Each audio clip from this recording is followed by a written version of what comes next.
পটুয়াখালীতে ঝুপড়ি ঘর থেকে স্বামী স্ত্রীর মরদেহ উদ্ধার।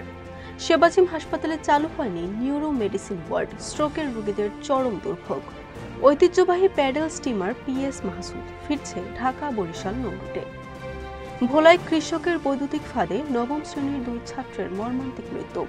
বাকেরগঞ্জে হাসপাতাল ঘেঁষে ক্লিনিক ও ডায়াগনস্টিক সেন্টার গড়ে তোলার অভিযোগ। পটুয়াখালীতে ককটেল বিস্ফোরণ ও লুটপাট ঘটনায় মামলা, গ্রেফতার 6। বরিশাল বিশ্ববিদ্যালয়ে কাশবন নিলামের আগে চুরি করে বিক্রি। পিরোজপুরে প্রেমিকের আশ্বাসে ধর্ম পরিবর্তন। 9 দিনের অনশনের পর সম্পন্ন হলো বিয়ে। আসসালামু আলাইকুম। বরিশাল.নিউজ থেকে রাত 9টার শীর্ষ সংবাদে আমি ফারহানা করিম তুলি। এতক্ষণ শুনলেন সংবাদ শিরোনাম, এখন বিস্তারিত।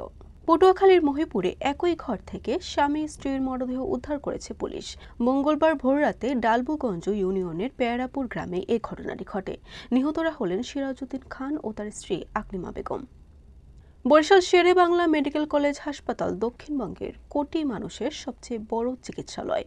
দুঃখজনক হলেও সত্যি হচ্ছে যে দেশের সর্ববৃহৎ ও পুরান 8টি মেডিকেল এর একটি হওয়া সত্ত্বেও এত বছরেও এখানে আলাদাভাবে চালু হয়নি স্ট্রোকের রোগীদের জন্য বিশেষায়িত নিউরো মেডিসিন ওয়ার্ড।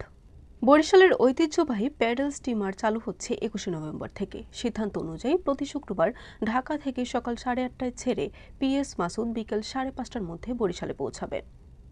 ভোলার চরফেশনে উপজেলার ইঁদুর মারার ফাঁদে বৈদ্যুতিক তারে জড়িয়ে মোহাম্মদ জুবায়েদ ও মোহাম্মদ জিহান নামে নবম শ্রেণীর 2 ছাত্রের মর্মান্তিক মৃত্যু হয়েছে। বাকেরগঞ্জে উপজেলা স্বাস্থ্য কমপ্লেক্সের পূর্ব ও উত্তর পাশে হাসপাতালের বাউন্ডারি ওয়াল ঘেঁষে অবৈধভাবে ক্লিনিক ও ডায়াগনস্টিক সেন্টার গড়ে তোলার পায়তারা করছে একদল অসাধু ব্যবসায়ী। জানা গেছে, হাসপাতালের ভেতর ও চারপাশে ব্যক্তি মালিকানাধীন জমিতে নতুন ভবন নির্মাণ করছেন কতিপয় জমির মালিক। পটুয়াখালীর দশমিনায় ককটেল বিস্ফোরণ, লুটপাট ও চাঁদা দাবির অভিযোগে আওয়ামী লীগ ও সহযোগী সংগঠনের 37 নেতাকর্মীর বিরুদ্ধে মামলা দায়ের করা হয়েছে। এই ঘটনায় অজ্ঞাত আরও 70 থেকে 80 জনকে আসামি করা হয়। বরিশাল বিশ্ববিদ্যালয়ের অভ্যন্তরে কাশবন বিক্রিকে ঘিরে নতুন করে মাথাচাড়া দিয়েছে ঘুষ ও দুর্নীতির অভিযোগ। প্রশাসনের নিলামে বিজ্ঞপ্তির আগেই বিশ্ববিদ্যালয়ের এসএসট শাখার এক কর্মচারীর বিরুদ্ধে গোপন কাশবন বিক্রি ও অর্থ লেনদেনের অভিযোগ উঠেছে।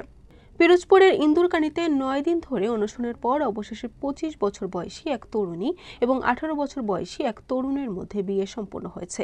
রবিবার উপজেলার বালিপাড়া ইউনিয়নে এই বিয়ের আয়োজন করা হয়। বরিশাল।